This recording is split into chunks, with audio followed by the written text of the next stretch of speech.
Damage to an exterior rendered wall can leave you with an unsightly hole that spoils the view and leaves the brickwork vulnerable to weather damage.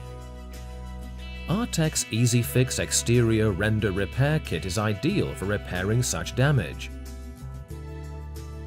It's long-lasting, weather-resistant, and bonds strongly to existing render.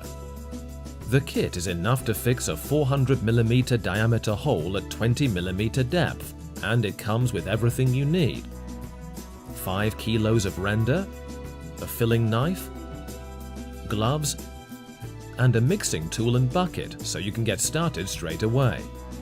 Before starting work, always ensure you use appropriate protective wear.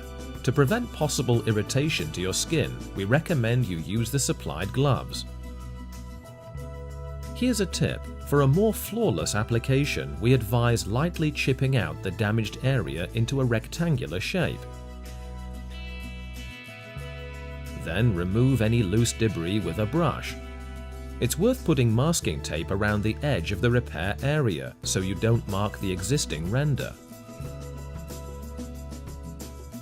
Gradually add the bag of render to 800 milliliters of clean, cold water. Mix for 2 minutes until you get a smooth, uniformed mix. To ensure optimum adhesion, dampen the area lightly before applying the render.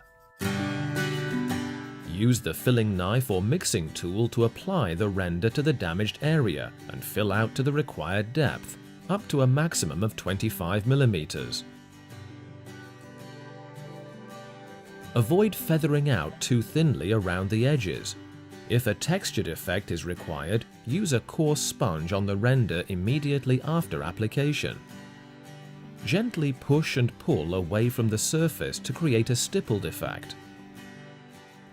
Alternatively, use a brush to create a textured effect. Remove the masking tape and any excess render. Blend the edges into the existing render with your thumb or a sponge. Clean the tools and bucket with warm soapy water as soon as you're finished. Allow the repair to cure for at least 2 to 3 days before decorating. Avoid rapid drying out and protect from rain and frost whilst curing. When completely dry, use a good quality exterior paint to match the existing surface color. You may wish to stipple the paint to match the existing render pattern to create a seamless finish. A second coat may be required to ensure even coverage.